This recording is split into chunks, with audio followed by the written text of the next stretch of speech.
அஸ்ஸலாமு அலைக்கும். Hi friends, welcome to கஸ்பனா சமையல். எல்லோரும் எப்படி இருக்கீங்க? இந்தியா வீட்டோட vlog 2.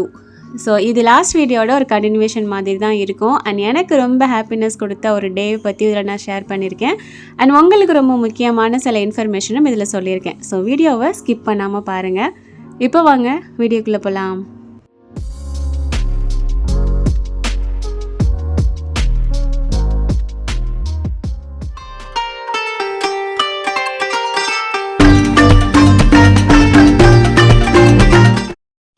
லாஸ்ட் வீடியோவில் திங்ஸ்லாம் வாங்கிட்டு வந்து அரேஞ்ச்மெண்ட்ஸ் பண்ணது எல்லாமே பார்த்துருந்துருப்பீங்க. ஸோ கொஞ்சம் வெஜிடபிள்ஸ் இந்த மாதிரியான திங்ஸ்லாம் வந்துட்டு எடுத்து வைக்காமல் தான் இருந்திருந்தேன். ஏன்னா பீச்சுக்கு கிளம்பிட்டோம் இல்லையா, ஸோ அதனால்.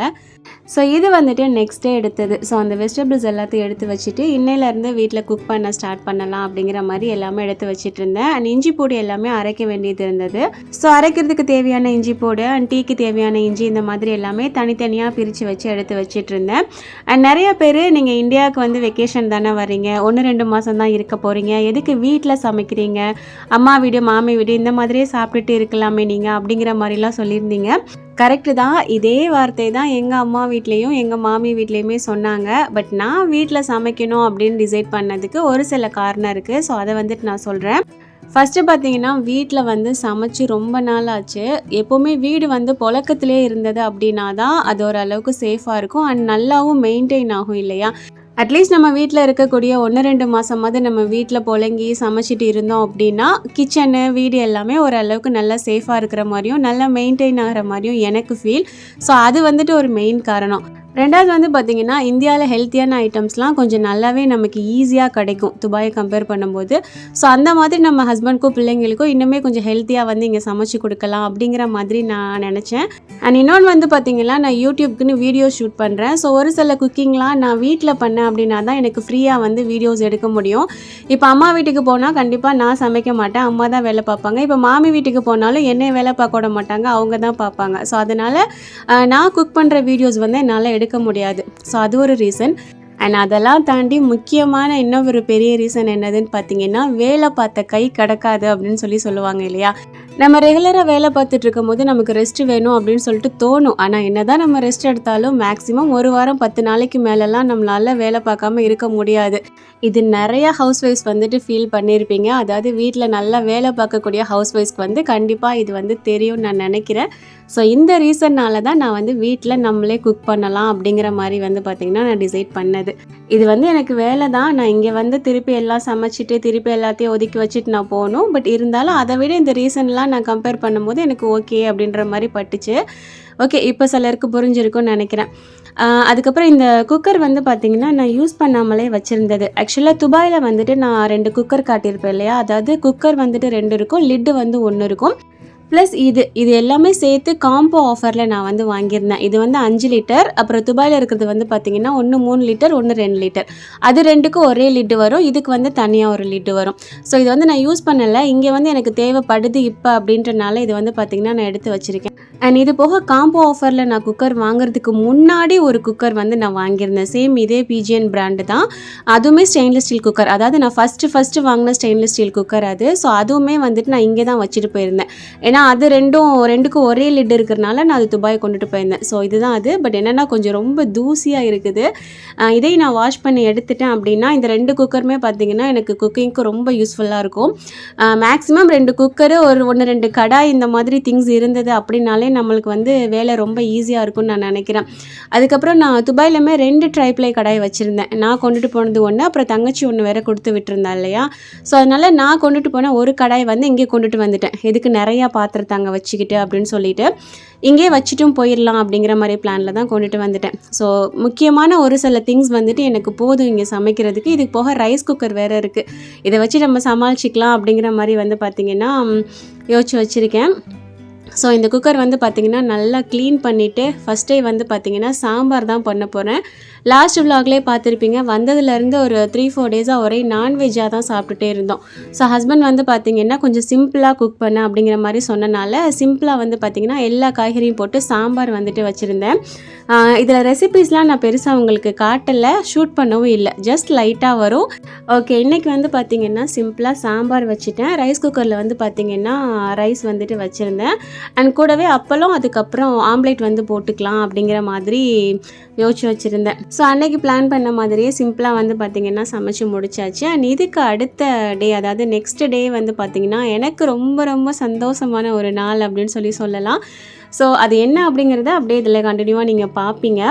அண்ட் இன்றைக்கி வந்து பார்த்திங்கன்னா ரொம்ப நாள் கழித்து நம்மளோட சொந்த வீட்டில் சமைச்சு சாப்பிட்டது வந்து அவ்வளோ ஒரு சந்தோஷமாக இருந்தது. கிட்டத்தட்ட 1.25 வருஷத்துக்கு அப்புறம் நாங்கள் இங்கே சாப்பிட்றோம். ஹஸ்பண்ட் வந்து பார்த்திங்கன்னா கிட்டத்தட்ட 2.5 வருஷத்துக்கு அப்புறம் வந்துட்டு வீட்டில் சாப்பிட்றாங்க. ஸோ அவ்வளோ சந்தோஷமாக இருந்தது, அல்ஹம்துலில்லாஹ். அப்புறம் நிறைய பேர் வந்துட்டு இங்கே இருக்கிறது உங்களோட சொந்த வீடான்னு சொல்லி கேட்டிங்க. அல்ஹம்துலில்லாஹ், ஆமாம், இங்கே இருக்கிறது வந்து எங்களோட சொந்த வீடு தான். ஓகே. அண்ட் இதுக்கு அடுத்த நெக்ஸ்ட் டே வந்து பார்த்திங்கன்னா காலையில் ஒரு 10 மணி போல் இருக்கும். வெளியில் வந்து பார்த்திங்கன்னா கிளம்பிட்டு இருந்தேன். ஒரு முக்கியமான வேலையாக வந்து போயிட்டுருந்தேன். அதை முடிச்சுட்டு அப்படியே பஜார் போயிட்டு குக் பண்ணுறதுக்கு தேவையான ஒரு சில திங்ஸ்லாம் வாங்க வேண்டியது இருந்தது. ஸோ அதுக்கு போகலாம் அப்படின்ட்டு. அப்படி என்ன ரொம்ப சந்தோஷமான நாள் உங்களுக்கு அப்படின்னு கண்டிப்பாக நினைப்பீங்க. என்னதுன்னு பார்த்தீங்கன்னா, நான் தஜ்வீது கிளாஸ் வந்து ஜாயின் பண்ணி படிச்சுட்டு இருந்தது உங்கள் எல்லாருக்குமே தெரியும். ஃபஸ்ட்டு பேட்சில் வந்துட்டு நான் வந்து ஜாயின் பண்ணியிருந்தேன். ஸோ அந்த பேட்சில் படித்த எல்லாருக்குமே தெரியும். எல்லாருமே கம்ப்ளீட் பண்ணிவிட்டு இப்போ சர்டிஃபிகேட் வந்து பார்த்திங்கன்னா எல்லாருக்குமே ப்ரொவைட் பண்ணிகிட்டு இருக்காங்க. நான் அதில் வந்து ஃபஸ்ட்டு சர்டிஃபிகேட்டை நேரடியாக அவங்க கையில் போய் வாங்குறதுல வந்து எனக்கு அவ்வளோ சந்தோஷம். ஒரு விஷயம் நம்ம செஞ்சு முடிச்சுட்டு அதுக்கான ஒரு தகுதியான ஒரு விஷயத்தை நம்ம கையில் வாங்கும்போது நமக்கு அவ்வளோ சந்தோஷமாக இருக்கும் இல்லையா? ஸோ அல்ஹம்துலில்லாஹ், அந்த மாதிரி ரொம்பவே சந்தோஷமான நாள் அது. அவங்க கையால் இது வந்து நான் வாங்கினது. அல்ஹம்துலில்லாஹ், இதில் என்னோட நேம் கூடவே எங்கள் அத்தாவோட நேமும் சேர்த்து பார்க்குறதுக்கு வந்து எனக்கு அவ்வளோ சந்தோஷமாக இருந்தது. பட் அதில் மர்ஹூம் அப்படிங்கிற ஒரு விஷயம், அதாவது மவுத்தானவங்களுக்கு மர்ஹூம், லேட் இந்த மாதிரிலாம் யூஸ் பண்ணுவோம் இல்லையா? ஸோ அந்த ஒரு வேர்டு பார்க்கும்போது எனக்கு கஷ்டமாக இருந்தது. இருந்தாலும் நான் பண்ண ஒரு விஷயத்தில் என் பேர் கூட எங்கள் அத்தா பேரையும் சேர்த்து பார்க்கும்போது அல்ஹம்துலில்லாஹ் எனக்கு ரொம்ப ரொம்ப சந்தோஷம். அண்ட் நிறைய பேர் வந்து பார்த்திங்கன்னா நெக்ஸ்ட்டு கிளாஸ் வந்து எப்போ ஸ்டார்ட் பண்ணுவாங்க அப்படிங்கிறத ரொம்ப ரொம்ப ஈகராக வெயிட் பண்ணிகிட்டே இருக்கீங்க.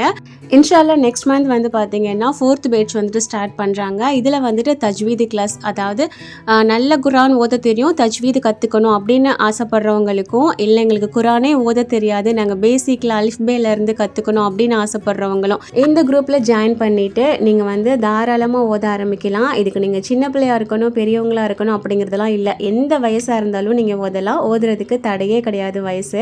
அண்ட் இது மட்டும் இல்லாமல் அரபிக்கோட ஹேண்ட் ரைட்டிங் கிளாஸ் வந்துட்டு எங்களுக்கு வேணும், சில சூறாக்கள் ஹதீதுகள் எல்லாமே நாங்கள் கற்றுக்கணும் அப்படிங்கிற மாதிரி நினைக்கிறீங்க அப்படின்னா அதுக்குமே தனியாக ஒரு குரூப் இருக்குது.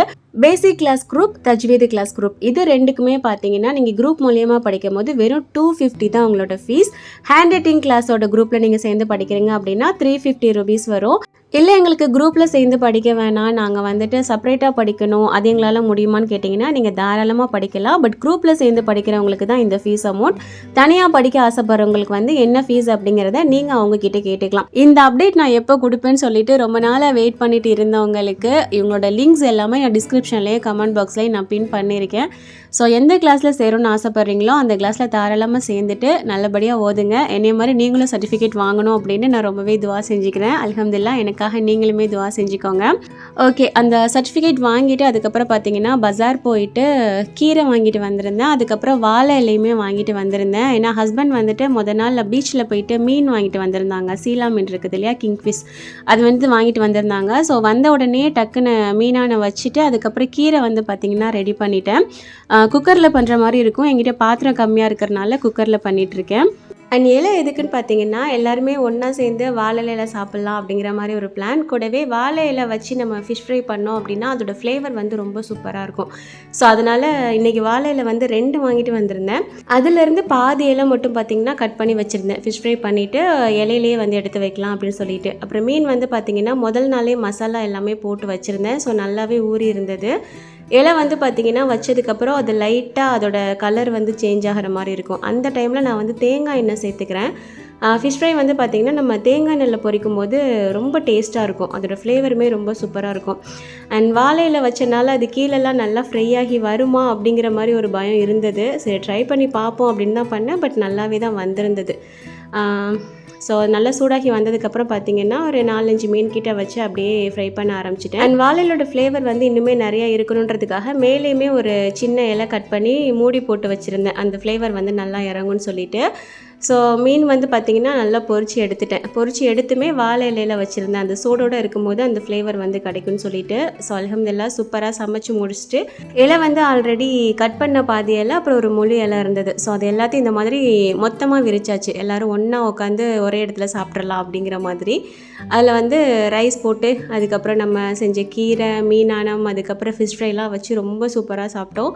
ஸோ சுட சுட அந்த வாழை இலையில் சோறு போடும்போது அதோடய ஃப்ளேவர் வந்து வேறு லெவல் தான். அதுவும் எல்லோரும் ஒன்றா உட்காந்து இந்த மாதிரி சாப்பிடும்போது அதோட ஹாப்பினஸ், அதோட ஃப்ளேவர், டேஸ்ட் எல்லாமே பார்த்திங்கன்னா ரொம்பவே என்ஹான்ஸ் பண்ண மாதிரி இருந்தது. அல்ஹம்துலில்லாஹ். அதுக்கப்புறம் இன்றைக்கி மீன் பொரிச்சது வந்து நான் தேங்காய் எண்ணெயில் பொரித்தேன் அப்படின்றனால அந்த எண்ணெயுமே பார்த்திங்கன்னா எடுத்து வச்சுருந்தேன். எங்கள் வீட்டில் வந்து அந்த மீன் பொரிச்ச எண்ணெயை ஒயிட் ரைஸில் போட்டு சாப்பிட்றதுக்கு எல்லாருக்குமே ரொம்ப பிடிக்கும். அது மட்டும் இல்லாமல் இன்றைக்கி நான் தேங்காய் எண்ணெயில் பொரித்தேன் அப்படின்றனால டேஸ்ட்டும் ஃப்ளேவரும் இன்னுமே சூப்பராக இருக்குமா. ஸோ ஃபஸ்ட்டு எண்ணெய் ஊற்றி லைட்டாக பரட்டி சாப்பிட்டுட்டு அதுக்கப்புறமா ஆடை ஊற்றி சாப்பிட்டோம். ஸோ ரொம்பவே சூப்பராக இருந்தது.